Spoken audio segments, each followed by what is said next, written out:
Okay, so good afternoon to you all. Good afternoon, Dr. Roby. Thank you for being here with us.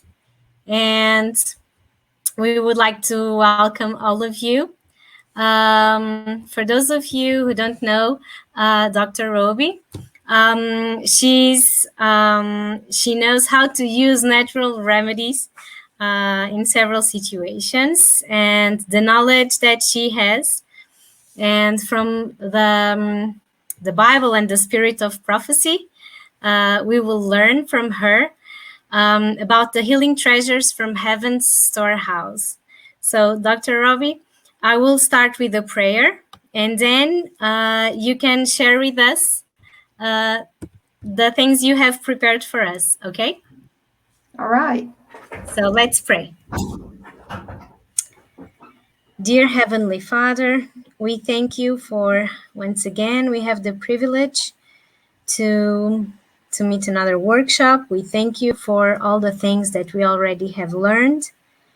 And now we ask a blessing of the Holy Spirit over Dr. Roby so that she can share the knowledge she has from the Bible, from the spirit of prophecy, and from her practice, so that we can help others to know you and to share the great message of health that we have.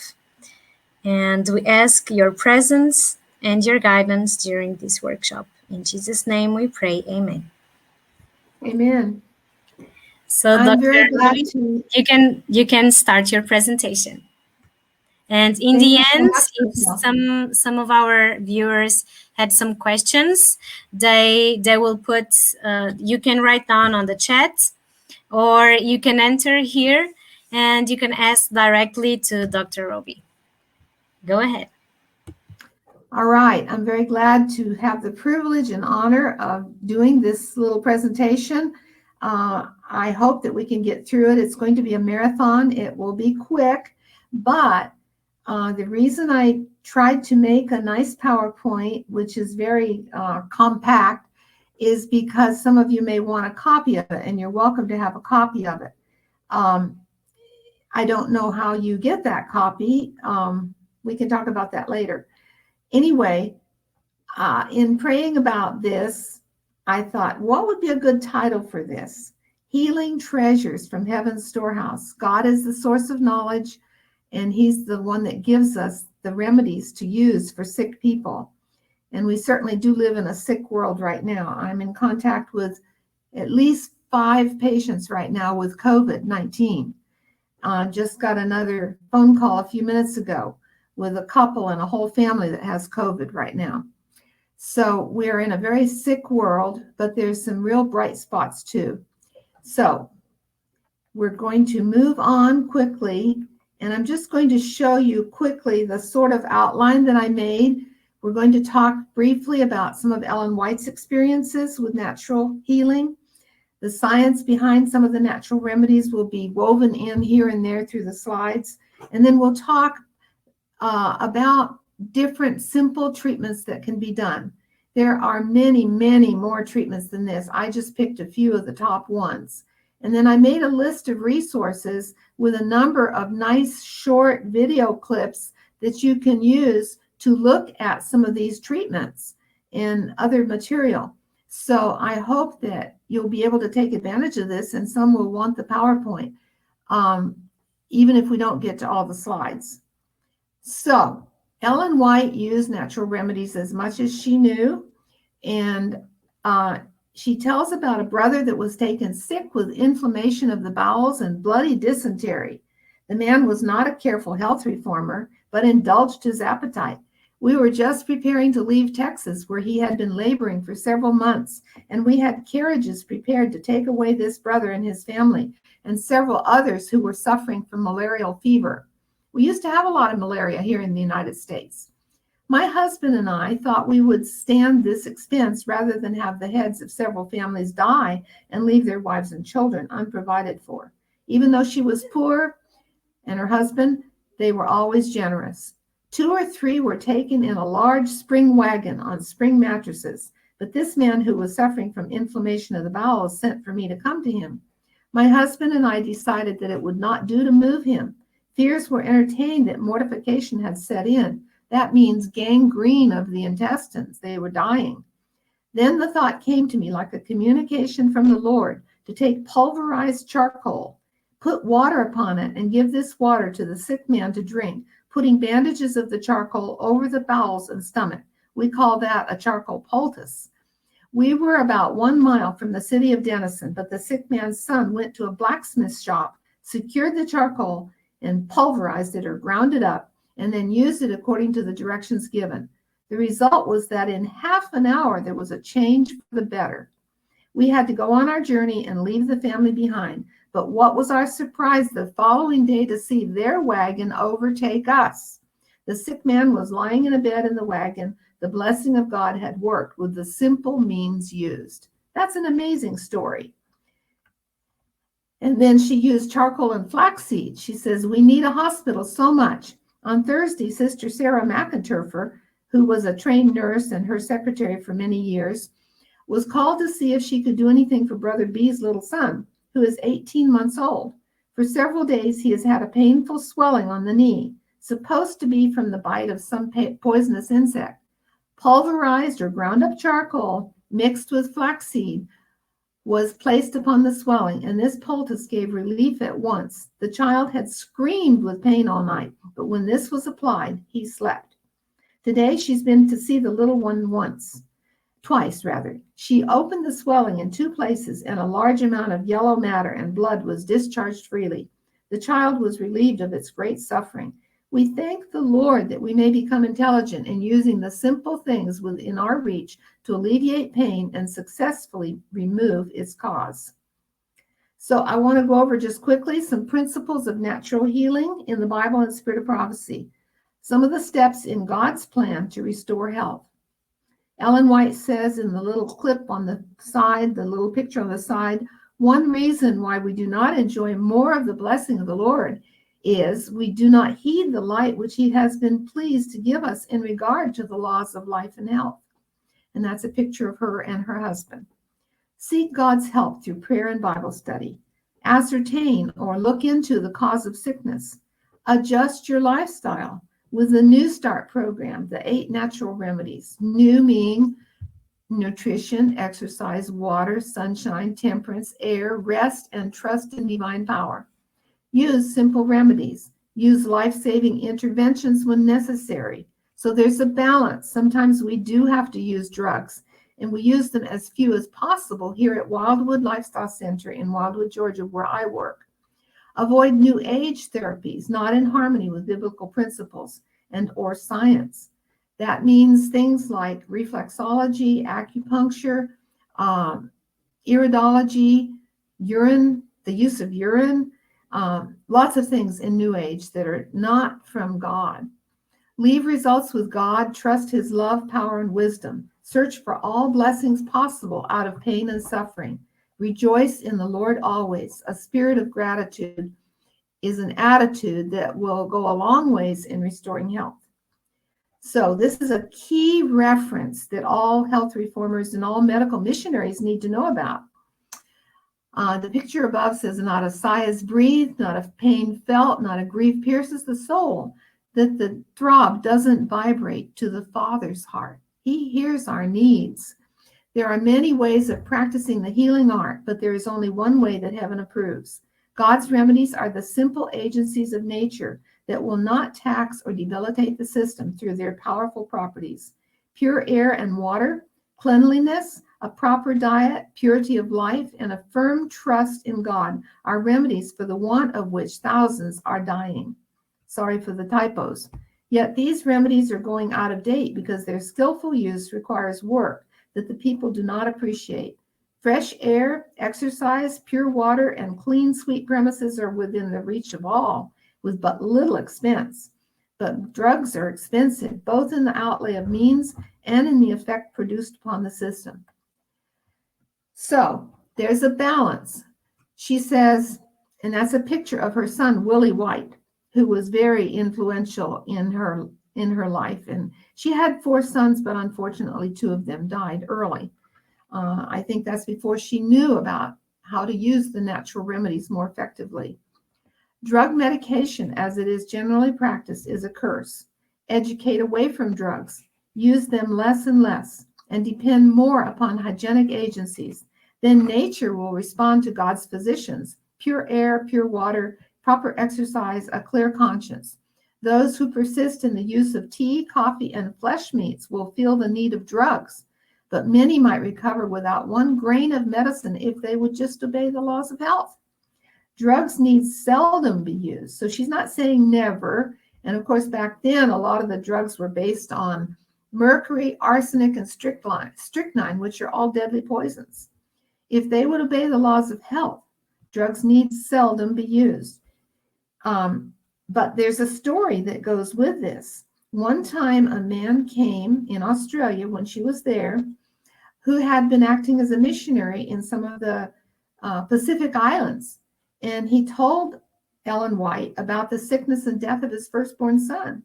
Well, the child had already died. And then he asked her, would he have given him quinine? Would that have been okay? Because the child had malaria. But in view of the counsel and the testimonies to avoid the use of quinine, he refused to administer it, and his son died. When he met Sister White, he asked her this question: would I have sinned to give the boy quinine when I knew of no other way to check malaria, and when the prospect was that he would die without it? And she said, no, we are expected to do the best we can. So unfortunately, the child died, but there's a balancing statement there, meaning that sometimes when we don't know what to do, we do have to use a medication. So you don't have to look at this list very long, but it's a long list of people that have been influenced from the 1700s on to our more modern day that were interested in hydrotherapy and natural remedies and vegetarian diets, some of them even vegan diets, some of them taught fasting, some of them built sanitariums or sanatoriums as they call them. One of the key ones was right there in Austria, Vincent Priesnitz. You may have heard of him. And he was considered the founder of modern hydrotherapy, and he specialized in doing cold water therapies. And he actually had a lot of success and a big following of people. And then, of course, you've heard perhaps of Graham Bread. Well, that's the Sylvester Graham that taught a vegetarian lifestyle and developed whole wheat bread. So there were many good people that were operating on natural remedy principles way back a couple hundred years ago. Then I just wanted to look at 3 pioneers in hydrotherapy and natural remedies in the Adventist Church. One is Dr. George Knapp Abbott, president of the College of Medical Evangelists, which is now Loma Linda University. And he wrote several books. The one on the left is called Principles and Practice of Hydrotherapy. And I actually have a couple of Dr. Knapp's books, which are over 100 years old. And he was very influential as an author, teacher, hydrotherapist. And then Dr. John Harvey Kellogg, everyone's heard of him. And he wrote many books. He established the Battle Creek Sanitarium under the guidance of Ellen White.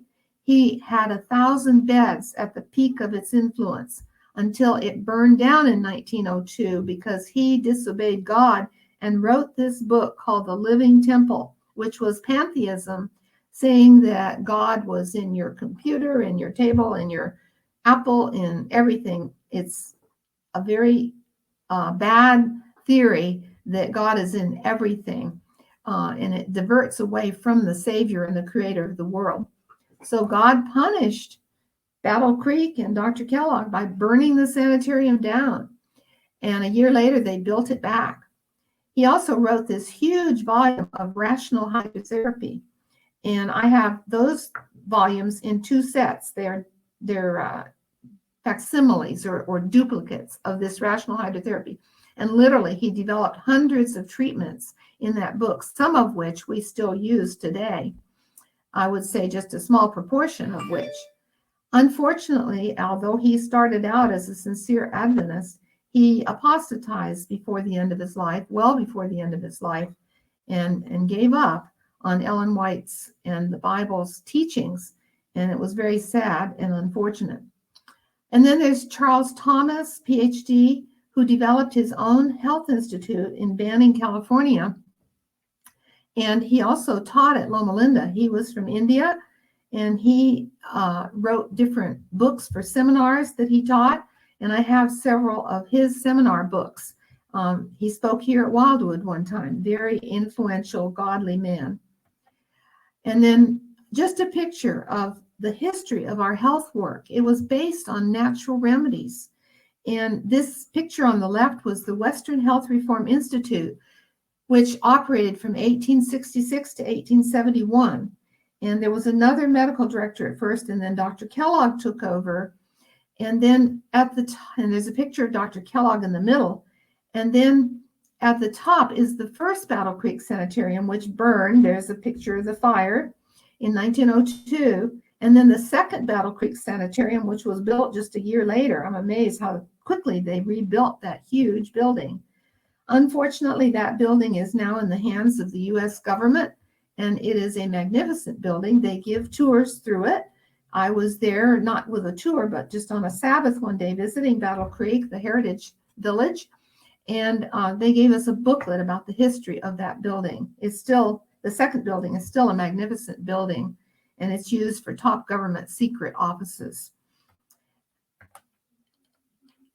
Now, right there in Europe, many, many years ago, in 1898, Skodsberg Sanitarium opened in Denmark and was famous for many years for training physical therapists. I grew up hearing about Skodsberg, and the man that started Skodsberg had studied under Dr. Kellogg at Battle Creek, is what I understand. And he trained many, many physical therapists that went all over Europe teaching hydrotherapy treatments and natural remedies. The Bible and natural remedies. When we think of natural remedies in the Bible, the first thing that came to my mind was the clay that Jesus put on the blind man's eyes. And clay is still used very effectively to detoxify. It's put on wounds. It's good for eczema. We make a solution in the blender of clay. It's very sticky, and you have to put a lot of water with it for it to even blend up. But it's very effective for some things. We do clay poultices sometimes. And then figs, the poultice of figs for Hezekiah. Ellen White speaks of when Hezekiah was sick, the prophet of God brought him the message that he should die. The king cried to the Lord, and the Lord heard him and sent the promise that 15 years should be added to his life. One word from God, one touch of the divine finger would have been enough to cure Hezekiah instantly. But instead, he was given directions to make a poultice of figs and lay it upon the part affected. This was done, and Hezekiah was restored to health. It would be well to treasure this prescription, which the Lord ordered to be used more than we do. So maybe there's something in figs that we don't know about yet, that we should know about more. And then water is used in the Bible many, many times, more in a spiritual sense than anything, because the living water is a phrase that's found in both the Old and New Testament. And then bathing. Think of Naaman in the River Jordan, cleansing from leprosy. That too was a spiritual healing, but he had to do his part to follow God's instructions. And that's the purpose of this illustration, is as we do our part. Ellen, I don't have the reference in here, but she says that God will add to the natural remedies supernatural power. That's powerful. And then there's a book that I found, Medicinal Plants of the Bible, and it mentions several of these medicinal plants. Some other books have been written, and the naming or nomenclature varies with different authors, so there's differences in how many medicinal plants they thought there was in the Bible. Now, books on health by Ellen White. What a heritage we have. Look at these books right now that I could think of at the moment. Counsels on Health. It's a compilation. The Ministry of Healing, she wrote that one. The Ministry of Health and Healing is a compilation, mostly from the Ministry of Healing, but has other counsels in it. Healthful Living is a compilation, powerful compilation. Medical Ministry, that was written primarily for doctors and health workers in our medical institutions. And then Counsels on Diet and Foods is a compilation of things about nutrition.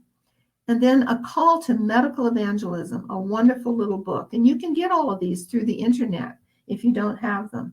I would encourage you to get her books and read and study them so that you can be a better medical missionary. And then the science behind natural remedies. There's lots of science, and I just gave a few examples here of nature's 9 most powerful medicinal plants. Ginkgo is an anticoagulant and helps dementia. Turmeric is very popular nowadays. It's very anti-inflammatory. It's anti-cancer. You have to be careful not to use too much. It can make some people have a stomach ache. Evening primrose is used for acne, fibrocystic disease of the breast, and PMS, which is premenstrual syndrome, where girls get very anxious and accumulate water. Flaxseed, we use that a lot, and chia seeds goes along with that. It has omega-3, it's very anti-inflammatory, and in some cases it will help obesity. And it has all of these have many other uses. Tea tree oil usually should be diluted with another oil and put into a liniment or lotion of some type. It's good for acne, especially the pustular acne, fungal infections, wounds, not straight, but very dilute, and dandruff. Echinacea, we've all heard of echinacea. It's a good immune booster and is used for colds and coughs and bronchitis and so on. However, there are some people that take these things to an extreme, and these immune boosters should not be used all the time. Some people take them for weeks and months and years. Only take them when you're sick for a few weeks and then stop them so that your immune system doesn't get used to them. And then when you need them, they may not work as well. Grapeseed extract, that's from grape seeds. And there's a picture of that right down here, the second picture. It lowers LDL, which is your bad cholesterol, and it raises HDL, which is your good cholesterol. And there's grapeseed oil that you can buy, and I use that in cooking sometimes. Lavender, it's a sedative, it's anti-inflammatory, it helps promote sleep and rest, it helps anxiety. And you can buy it in capsules, actually made in Austria. And you just look up lavender oil in the internet and you'll find those capsules. Chamomile is very popular. It's even used where I was a missionary in Mexico with my husband for some years. We used it on babies. It's very common in Mexico to use it for colic in babies. It's good for stomach problems, for anxiety, for nerves, and possibly they're finding some anti-cancer uses for chamomile. And there's many, many other herbs that have been studied and found to be scientifically sound in some of the folk uses that have been used for hundreds of years. Where does the medicine come from? What parts of plants are used? Well, we're not going to do every bit of this, but they look at the bark in some plants, like quinine bark, oak bark. Oak bark tea is good for bloody diarrhea. It's an astringent. It constricts the intestinal lining so that it stops the bleeding. Pepper bark, I'm not acquainted with that. Willow bark, that's like natural aspirin. And then bulbs, garlic bulbs, onion bulbs. Onions and garlic are very good antibiotic. Essential oils like camphor, peppermint, thyme oil, pine oil, the essential oils. Actually, pine oil, I'm sorry, isn't from a bulb. But anyway, I was thinking of essential oils. The next one is essential oil, camphor and peppermint oil.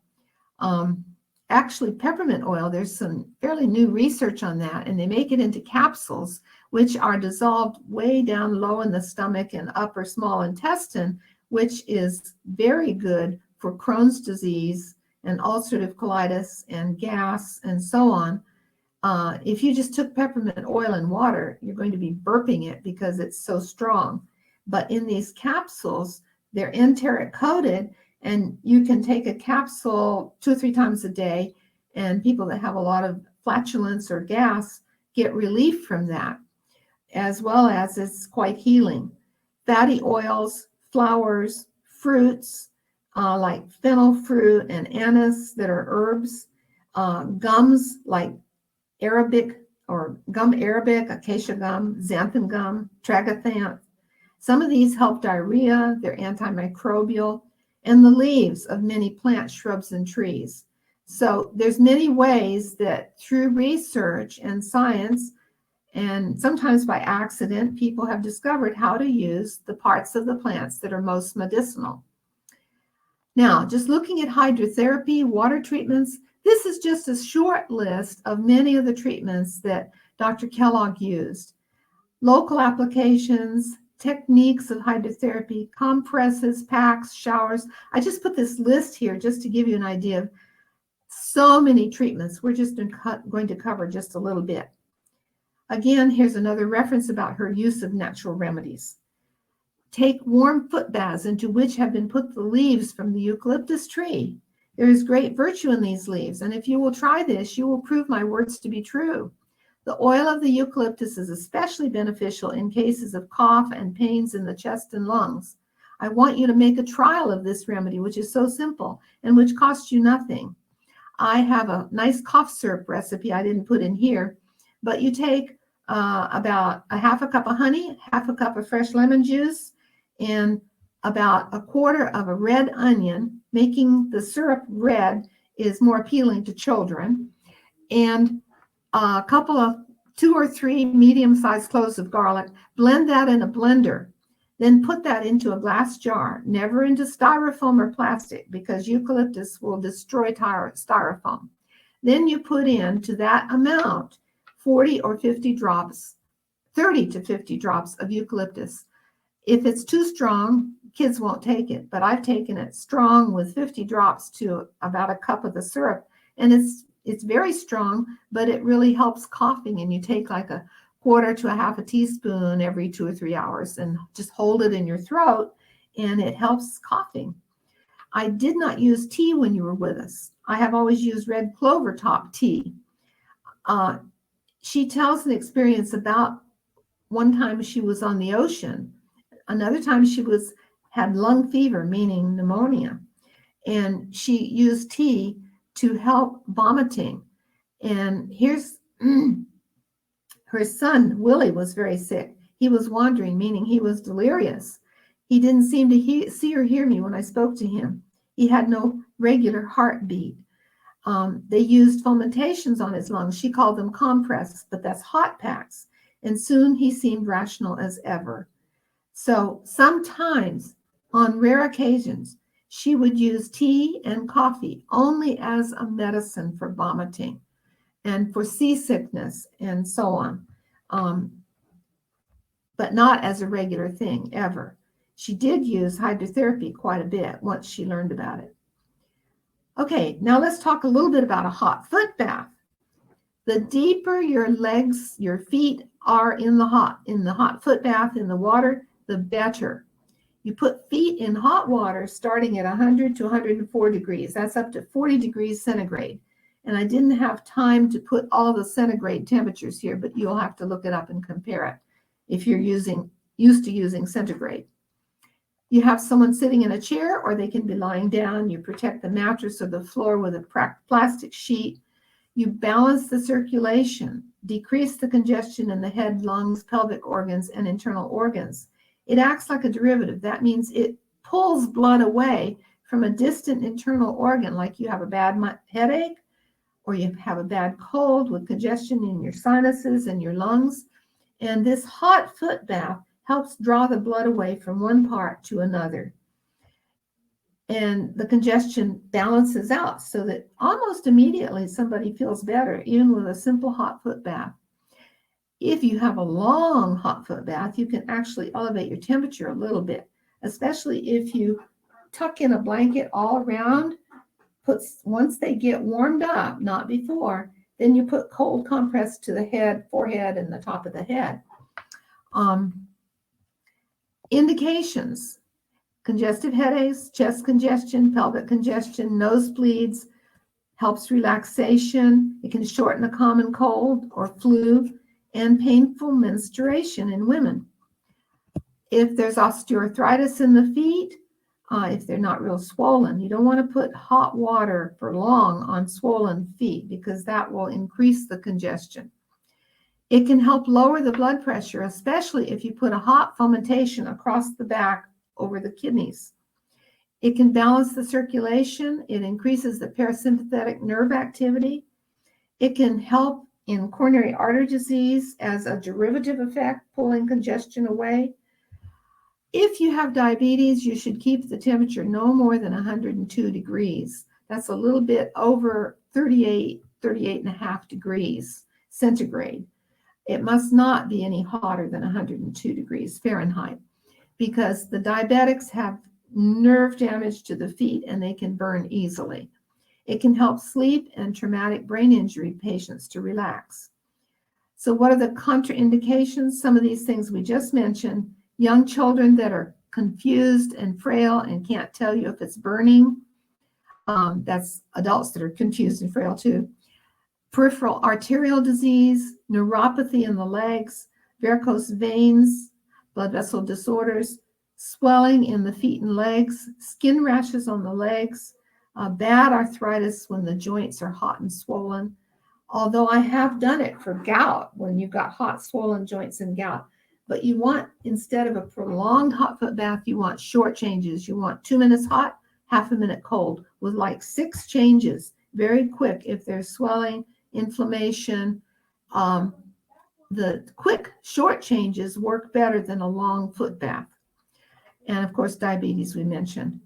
You need a chair, a bath thermometer, a plastic sheet, a foot tub, preferably the deeper the better. Some people use an electric foot tub, but that only gets to the ankles, and I don't think it's deep enough. Ideally, you wrap a person in a blanket and you wrap a towel around their head that's dipped in ice cold water to keep their head cool once they've gotten warm. And a pitcher with hot water, and when you put the hot water in, you put your hand around the foot so you shield it and you don't burn the patient, and you pour the hot water slowly and stir it. And a basin of ice water and 2 washcloths and a hand towel. And this is the procedure for a hot foot bath. When they've had, and you give them water to drink frequently, or hot lemon water, or hot herbal tea like sage or thyme to promote sweating. Once you're through with the treatment, 20 to 30 minutes at the most, and they're sweating a little bit, then you pour cold water over the feet, and you can sponge down the arms and legs and the back real quickly, dry them off, and have them go rest for a half hour. I'm not going to go into all the details here of this procedure. Now, I want to change the topics a little bit and talk about some remedies to help prevent COVID-19 and other respiratory illnesses. Vitamin C, 1,000 milligrams daily or more, up to 3,000 or 4,000 or 5,000 milligrams a day. Zinc, 22 milligrams daily. Actually, I give the larger doses of vitamin C when they're sick, but at least 1,000 daily when they're not sick. The zinc comes in little tablets of 22 milligrams, at least here it does. Quercetin is a bioflavonoid from citrus fruit, 50 milligrams daily. And vitamin D3, at least enough to keep your levels at 45 to 50 nanograms per milliliter. Better is over 70. Normal is considered 30 to 100. But the higher the better on the normal side. They've done large studies with COVID patients with and without vitamin D, and the difference is amazing. People that have a good high vitamin D level usually don't end up in ICU or nearly as sick as the ones that have a very low vitamin D level. NAC, or N-acetylcysteine, 600 milligrams a day in 2 divided doses, or 1 dose is okay. Some people think that iodine, povidone iodine, nasal antiseptic solutions at a very low concentration, just swabbing out your nose once a day, can help to prevent it. A hot and cold shower every morning on awaking, several minutes of hot and 30 seconds of cold. You get used to it. I call it my cup of coffee in the morning. I've never been a coffee drinker in my whole life, but it gets me awake and alert and feeling good for the day.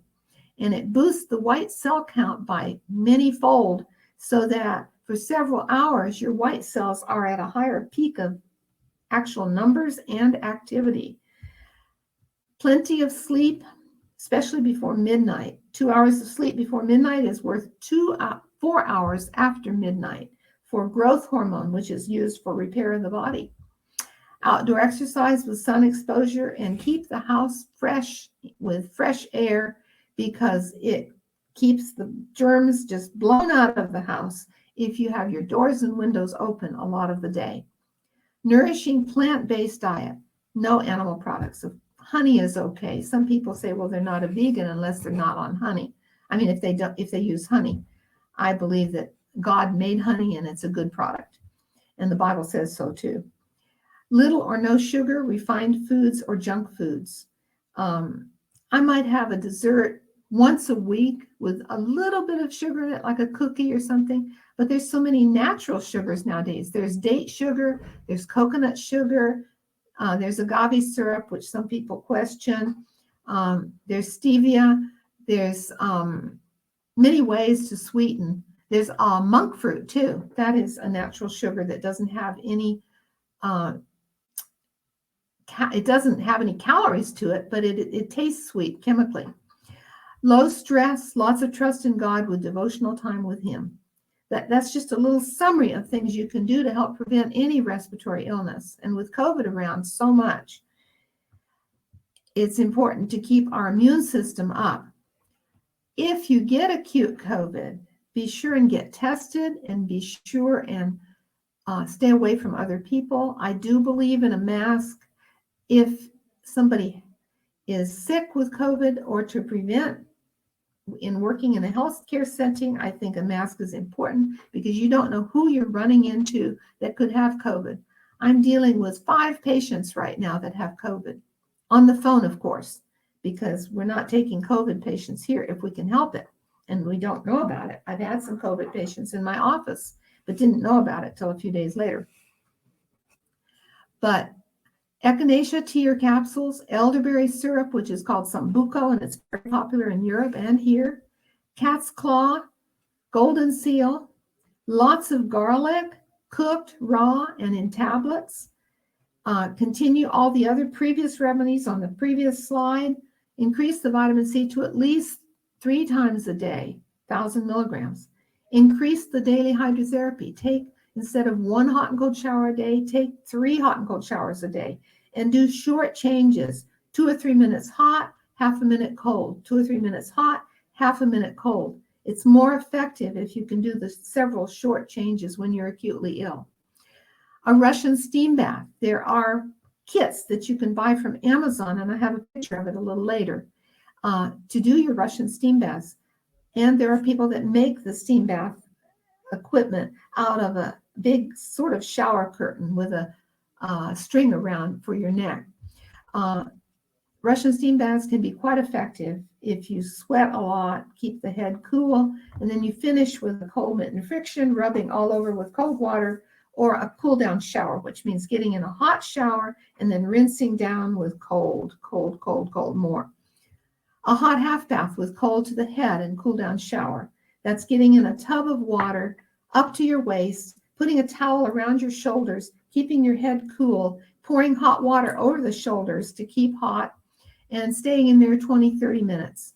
And then finish with a cold mitt and friction or a cold shower, a cool down shower from hot to cold. Revulsive fomentations. Revulsive means back and forth, hot and cold, like 3 to 5 minutes hot and a half a minute cold between the fomentations. And we'll talk about fomentations in a minute. Hot foot bath combined with the fomentations, very effective. Drinking 3 to 4 liters of water, herbal tea, lemon and water, and so on. And then some herbal teas that help cough, fenugreek, and I wanted to put these names in Latin, but I didn't look them up yet. Fenugreek, mullein, horehound, licorice, if you're not hypertensive, wild cherry bark, and you can use several of these combined. And the way you make a tea is like 3 tablespoons of the mix into a liter of boiling water. and take it off the stove, steep it 20 minutes, and then redo the tea with the same tea grounds back into a half a liter of water and steep it. And that makes 48 ounces, and you drink that 6 cups daily between meals. Heating compresses are very effective for sore throats. The first stage is cold. You put a cold rag around your neck, and then you put a piece of wool or flannel and pin it tightly so there's no air getting in. You do that at night, and in the morning you take it off and wash down with cold water. It causes vasoconstriction, can even increase the heart rate and the respiratory rate, and decreases metabolism. The second stage is, as it warms up, it causes vasodilation, can raise the pulse rate, slightly drop the blood pressure, increase sweating, increase oxygen consumption and fluid transfer across the capillaries. And there's many types of heating compresses, which you see at the bottom. Heating chest pack, heating throat compress, joint heating compress to the elbow and knees, abdominal heating compress, and dry compresses. So it's very effective in some things. Fomentations. These are cute little diagrams from old books. The idea being that fomentations made out of double or triple thicknesses of flannel or wool, not flannel or wool, but flannel or muslin. That's an old-fashioned material that's very thick and heavy, and sewn together like this picture on the left-hand top. That is the typical fomentation that we use here. And we wet them first, just a little bit on each side. We roll them up and put them in a steam tank. Well, if you don't have a steam tank, you can wring them out in boiling water. You can heat them in an oven wrapped in aluminum foil. I don't like that method very well. Or you can put them in a big kettle with a wooden grate on the bottom to keep the water off the fomentations. You wet them first on both sides, and then you wrap them up in a roll, and you put 3 or 4 of these fomentations stacked this way, long ways, over a grate in a kettle, and let them steam for 20 or 30 minutes. So that if you have a set of 4, you put 1 to the back, and then you can do 3 changes to the chest. Or if they're having tummy ache, maybe to the abdomen. But be very careful about heart patients. I wouldn't do it to. Acute abdominal pain, if you don't know what it is, don't do that. Somebody with irritable bowel syndrome, that's okay. But acute appendicitis or gallbladder attack, no, that's very contraindicated. And it shows how to wrap the fomentation here in the middle in wool blankets. We buy the wool blankets from the Army surplus, and they're pure wool. Cut them into quarters, and we use them in our hydrotherapy department here. And we wrap them in thirds, and then fold them and take them to the patient. You have to pad with several towels, or you don't want to have a patient burning. Various methods may be used for the application of heat to the body surface, but of all methods, there's perhaps no more effective or simpler method than the use of cloths wrung out of boiling water. This is known as fomentations. And this is from a book by Dr. Abbott that I mentioned earlier. It's the therapeutic use of water in its 3 different states. Hydrotherapy is liquid, solid, and gas or steam, to produce dilation and constriction of the blood vessels to assist the body in healing naturally. By the application of hot and cold, you may boost the immune system, promote wound healing, and relieve pain. Today, we would like to share a short intro to hydrotherapy, show you how to make a hot fomentation in the comfort of your own home. So let's review. It's a derivative. It pulls blood away from one area to the other. It enhances the immune system. It can be a mild sedative. It can be an analgesic or pain reliever. And sudorific, it means it can promote sleep and rest. What are the methods? Boiling water, dipping it and twisting it in boiling water in a steam tank, like I just mentioned, with a grate on the bottom. You can do it in the microwave. You roll them up, put them in a plastic bag, and heat them for 3 or 4 minutes in a microwave. That's very effective too. And the oven method is my least preferred. They can burn that way, and it's just harder to do. Now, what about showers and tub baths? There's several ways to do a shower and tub bath. There's 5 to 10 minutes of hot, Finish with half to 1 minute pure cold, including the face. Turn around 2 or 3 times. Dry briskly in the warm bathroom, and it's best on awaking. And that's my shower every day when I'm not sick. But if I'm sick and coming down with a cold, 2 or 3 minutes hot, half a minute cold with 3 or 4 changes. If you have cold or bronchitis, even with pneumonia. If you have pleurisy, that is a lot of pain in your chest, don't use much cold because that can make it worse. And then if you're doing it as a treatment on number 2, rest in bed for 30 minutes or go back to bed. If you have a very hot day and you just want to cool off, a straight plain cold shower is very refreshing. A tepid shower, that means lukewarm, not very hot at all, just before bedtime for 15 or 20 minutes can help put a person to sleep, along with an herbal tea like hops and catnip tea or passion flower. And we do that often here at Wildwood. Cold tends to wake you up, so just a lukewarm shower at bedtime. And if you're chilled, get in a long, warm shower. Then cool down gently and quickly, not much cold. Don't get re-chilled. And then lie down in bed with a warm cover for 30 minutes, just to get warm, good and warmed up. This is for people that, like in the wintertime, they've been out in the snow or ice and just get really, really too chilled, which can bring on colds. Okay, a hot half bath, that's a different kind of a treatment. It's up to your waist. You're sitting up in the tub. You put a bath towel around the shoulders and back, and I mentioned that a while ago, and cool water to the head and face, and you drink some hot, salty broth or some herbal tea like thyme or sage tea, hot lemon water. Empty the tub, rinse the body with cold water from the basin, and then slowly stand up and take a quick hot shower and cool it down quickly, and then rest in bed for a while. A sedative tub at bedtime, just like the long, tepid shower to help you sleep. Lukewarm water for 30 minutes, no cold, dry, and get in bed. And then a hot tub bath, lying down in the tub, really hot, with a cool cloth to the face and top of the head, up to 30 minutes for achy joints and muscles with flu, colds, fatigue. And that'll give you a little fever. You can actually take a thermometer, take your temperature, and get it up a little bit. Not too hot, and with a real long hot tub bath, you should have someone with you so you don't get faint. Cool down with cold water and a cool down shower. Most of these treatments are going to help increase the white blood cell count for several hours to fight infection. It increases circulation and defends the immune system. Now, let's change topics. Gargles, water, and lemon. I've put quite a few video links at the end to watch some of these treatments. You can gargle with hot salt water, a teaspoon of salt to a quart of warm water, or a half a teaspoon to 8 ounces. Don't swallow that. That's too much salt. Hot and cold gargle. This is a really neat one. A teaspoon of activated charcoal powder in 8 ounces of ice water and swallow the water, and 8 ounces of hot water with a half teaspoon of sea salt. Don't swallow that. And then you alternate. Gargle with hot, gargle with cold, gargle with hot, and finish with cold. It's very good for sore throats. Do the gargle until both glasses are used up. And do that 3 or 4 times a day. It's very effective.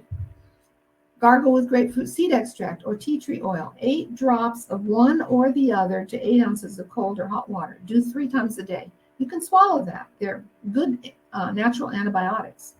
Or you can gargle with hydrogen peroxide, 1 ounce and 8 ounces of water. Don't swallow it. Once or twice a day. I wouldn't do it that often. You can also use a lot of lemon in water during the day or herb tea because that's going to give you more detoxification. Drink 2 or 3 liters or quarts of water and or herbal tea when sick with flu and colds, COVID-19. Put extra lemon or lime juice in all your water for extra bioflavonoids and vitamin C. Make a Russian penicillin. And here's the recipe, and there's various recipes. Some of them call it rocket fuel, and there's a little video there under the last slide, resources. 1 whole peeled lemon, a liter of hot water, leave the seeds and the white part. 2 medium cloves garlic, pinch of salt, blend well in blender. Drink 1 or 2 bottles of this in a day when coming down with a cold. Use garlic in food, raw and cooked, eat very lightly. Fast for a couple meals to boost white cells. Loma Linda University proved up to 36 hours increases the white cell count. Confirming what Ellen White said about that, in case of sickness, a short fast would help. With a fast, no fruit juice, it's too sweet, there's too much fructose. Again, Loma Linda proved that years ago. It feeds the bacteria and the viruses. Only the real fruit. Only water, lemon water, herbal teas for 36 hours. Starve the bugs. And then tea for coughs and colds. Mullein, fenugreek, horehound, wild cherry bark, calendula, and linden. Linden's popular in Europe. I know that because I've been to Italy many, many times. Been to Italy 20 sometimes.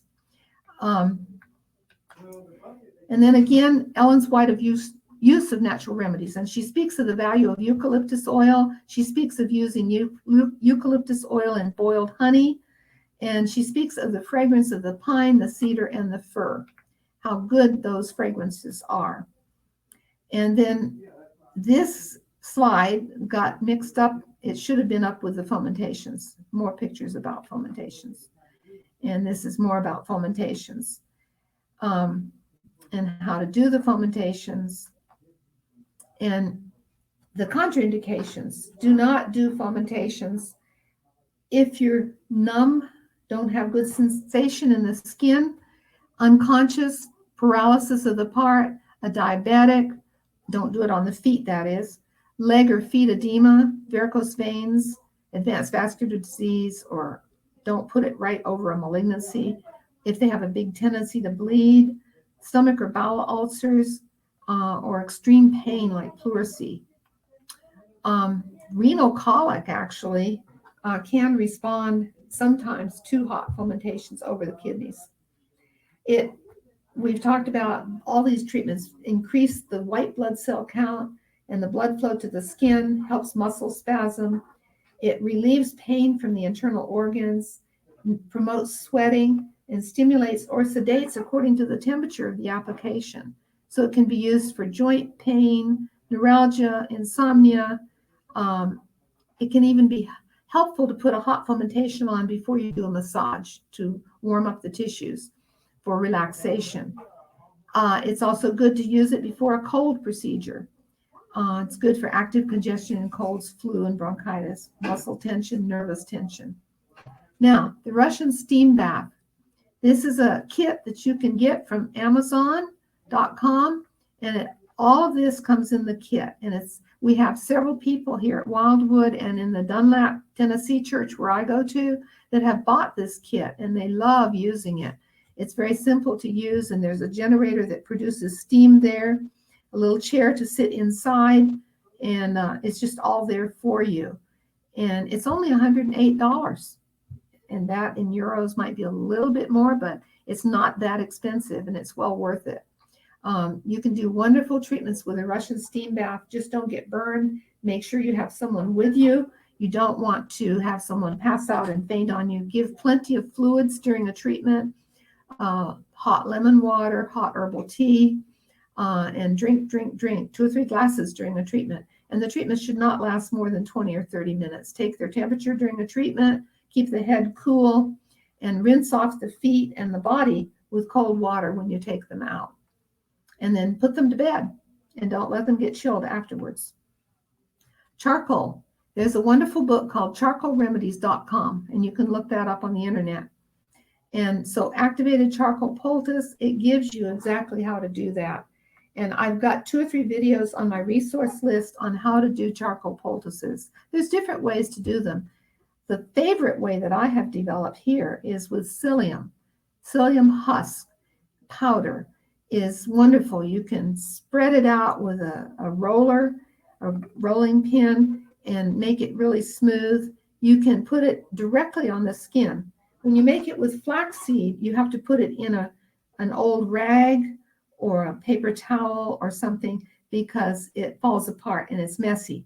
But with the psyllium, if you do it just right, it is marvelous. You can cut it with scissors and fit it just to the area you want to put it to.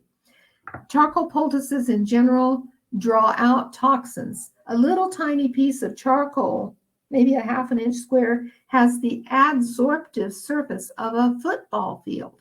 That's amazing. And you can use charcoal internally, but don't do it within 2 hours of a meal or medication because it will adsorb a lot of things.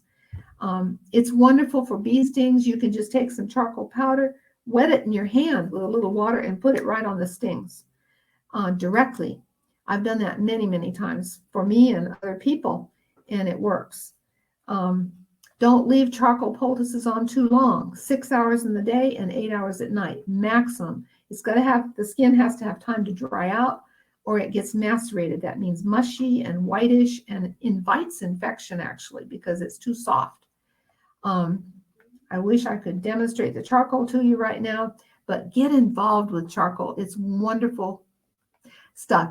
Ellen White said that if you called it some magic name, people would go for it, but it's just this black stuff.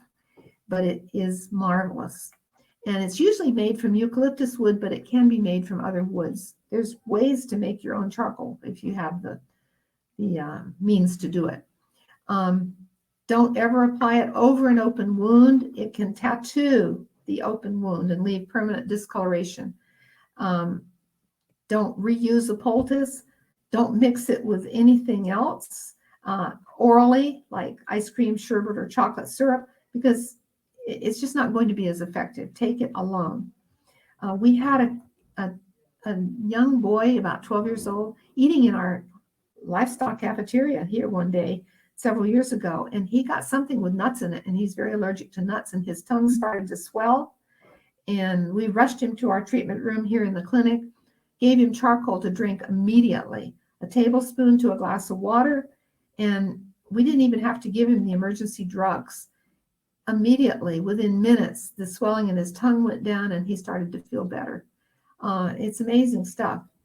If we do have an anaphylactic reaction like that, though, I have a kit on hand with adrenaline and Benadryl or diphenhydramine and corticosteroids to give orally and intramuscularly and so on, or intravenously. Don't freeze charcoal. It doesn't do so well. Many uses for charcoal: swelling, inflammation, infections, abscesses, muscle soreness, burns. Be careful again. If the burn is open, don't use it because it can tattoo it. Pain from bursitis and inflammation in joints, inflammatory eye conditions. I had a man come in with a burn from welding.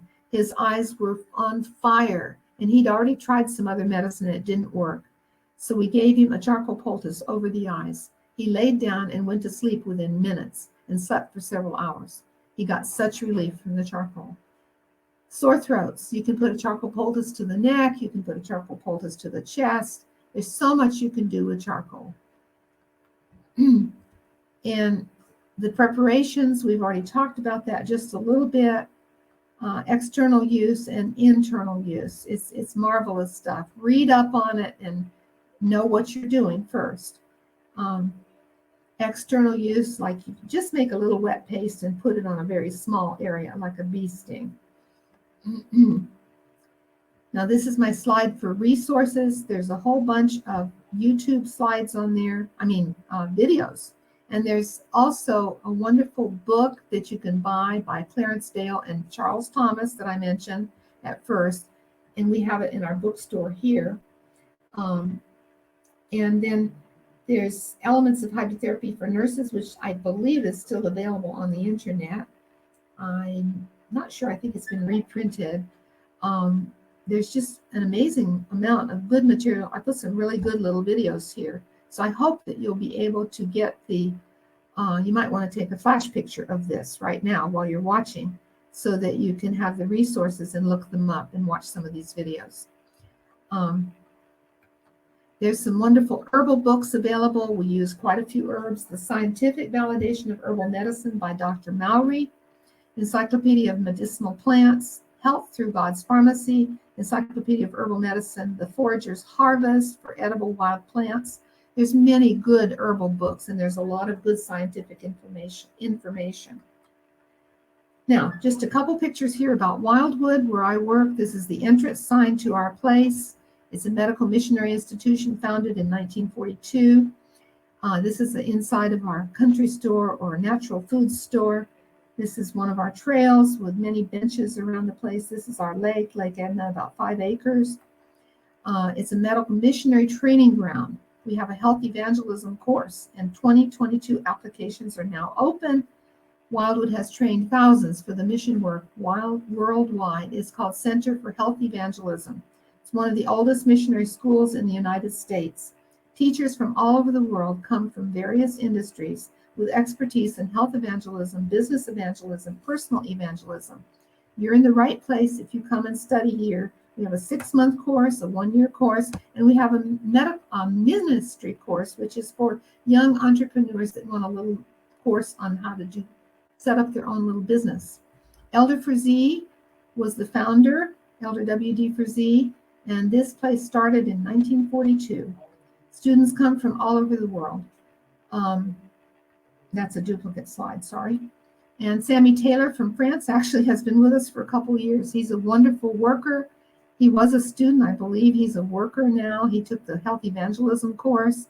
He's called a mission volunteer.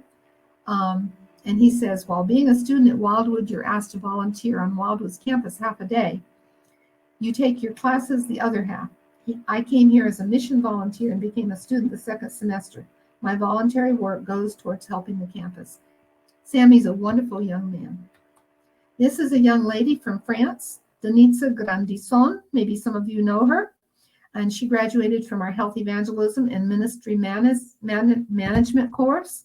And she says, becoming a medical missionary was a childhood dream of mine. But it had never come to fruition until the day I got introduced to Wildwood's Center for Health Evangelism. I remember the day so clearly. I was at a seminar in Paris, France, and she wants to set up her own little place one of these days. She's back in France now. And we have many departments at Wildwood. You might want to take a picture of this slide. It's a busy, busy slide. Take a picture of it and look at it later. I'll give you just a moment to take a picture of it if you want to. Because these are the main departments at Wildwood. Every student goes on, we have opportunity for every student to go on a mission trip every 6 months. And Jesus is coming soon. No more sin, suffering, COVID-19, flu, or colds. What a heritage as Adventists we have to know the good news in a world of turmoil. Share this good news. Share it, share it, share it. Even so, come Lord Jesus, Maranatha. Maranatha. Buongiorno a tutti. Tenga un buen día a los que hablan español. Thank you, Dr. Roby. It was very, very good. I know it was a lot of information, and it would be great if we could be together physically and had a practical demonstration on the methods you shared with us. So I don't know if any of our viewers, attendees, has some questions. But let's see if some of them write something down. If not, I would like to thank you, and I would like to ask you on the presentation that you made in the Russian Peninsula. You talked about, so we can drink 2 bottles, I think, until 2 bottles a day. The Russian Peninsula. Oh, penicillin, Russian penicillin. Yeah, 1 to 2 liters a day. Sorry. And there's many recipes for it. Actually, liters. There's a little video there on, they call it rocket fuel. And it's a different recipe than what I gave. Mine's a very simple recipe. Well, not too much garlic, because some people get a stomach irritation with garlic. But it's just, if you put a pinch of salt in, it makes it more tolerable. It kind of blends the lemon and the garlic and makes it more palatable. Okay. Did you record this at all? Yeah, this is being recorded, and I think I'd like to get a copy of the recording if I could. But also I'd love to share the PowerPoint for anybody that wants it. So can you send the PowerPoint to Sarah? I need to make just a few corrections in it. Okay. But how do I send it to you? Do you have the Sarah's email? Yes. Okay, so you can send, when you have the PowerPoint ready, you can send Sarah the PowerPoints, and I will ask that all the attendees that would like to have the PowerPoint from Dr. Roby, you can send us your email so that we can, when we have the PowerPoint, we can send you back. Are you related to Sarah? She's my sister. That's what I thought, because I saw the Santos there. Okay. Yeah. Does anybody have any questions? I don't think so. Prince Aye is thanking you, Dr. Sherman. And I have a question. Because I work with elderly people that are in a care house. I don't know how to say it in English. Um, and a lot of them, they have issues with the feet edema, and you said that the hot foot bath is not good for that. Do you have any tips to help them? Because I do the massage and that, but it's a problem because they are sit all day and the feet are not up. So Right. It's called dependent edema in many cases because their feet are just down and they're not getting movement. One of the best things every nursing home and care home could do for their patients would be to get some trampolines. A trampoline, actually, if they're able to stand, even if they're not able to stand, you put their feet on a trampoline and you get on it and jump up and down. And that there's been studies shown that moves the lymphatic drainage up the legs so that it goes toward the heart and drains the legs and helps the circulation to the legs. Isn't that amazing? okay. Yeah. A simple Okay, and little for those, because some of them, they are not able to stand, or they have seizures, or they are very afraid of falling. right. But can they sit on the edge of the bed or sit in a chair? Mhm. Are they? And the feet will be on the trampoline? The feet are on the trampoline, but they're sitting, Nice. and you're the one getting the exercise. Yeah. And so you go around from patient to patient and take that trampoline, just a little Okay. lightweight trampoline, but you have those feet on that trampoline, and that transmits the energy and the flow of lymphatic fluid upwards and helps the circulation in the feet and legs. Nice. For how long? That's a serious study that was done several years ago. Okay. And so we have a trampoline for our livestock guests. Of course, most of them are able to walk and get on it themselves. But that's a principle of the therapist is the one that gets the exercise, but it benefits the patient by that simple thing. Okay, for how long? 5 to 10 minutes or? Yes, probably something like that. Okay, nice. Once or twice a day. And then also elevating the legs high, way high up on pillows or even a chair. You put a chair in the bed and then put a pillow on the chair so that they're on a slant. You do that for, maybe 20, 30 minutes at a time, twice a day. Okay. To drain the legs. Mm-hmm. And what's better yet to drain the legs is Berger's exercises, where you have the legs elevated like 3 minutes, you're flat 5 minutes, and you sit on the edge of the bed. They have to be able to move around some.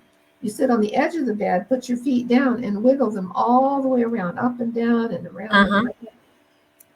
For I think it's 2 minutes down, 5 minutes flat, 3 minutes up. And you do that for like 20 to 30 minutes twice a day. Okay. And they have to have some supervision to do it, but that helps prevent blood clots and helps drain the legs. Okay. Helps circulation. Berger's exercises. You can look that up. BUERGER '. BU. BUERGER '. Berger's exercises. Okay. Nice. Okay. So I would be careful about massage to old people's legs, or not necessarily old people, but if they're fairly much immobilized much of the day, you always have to worry about massaging a clot. I would not do massage on people that are in bed a lot unless you have a doctor's order, because if you dislodge a clot and move the clot on up, it can go to the lungs. ABC, a stroke or a brain. Like, it's called deep venous thrombosis. And so that's a danger of immobility. If you can get patients to like garlic and eat garlic every day with their food, that helps prevent clots because it's a natural blood thinner. Okay. I don't eat a lot of garlic because I'm around patients a lot and I don't want to smell like garlic around patients. But if I were in bed a lot, I'd probably eat a lot, so I would have some natural blood thinning. Okay, but the garlic could be cooked, or they should cooked and raw and tablets. Okay, in tablets, what do you mean by tablets? You can get high potency garlic tablets and take 1, 2, or 3 times a day. Very high potency. There's different brands, different companies that make the garlic tablets. Okay. Where do you live? Portugal. So you're there temporarily?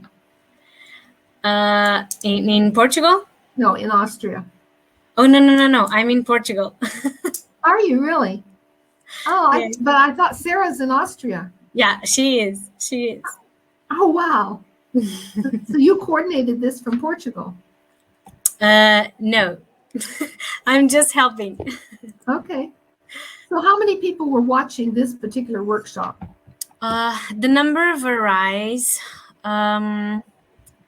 So now we are having 4 people, but I think we had up to 10. I think.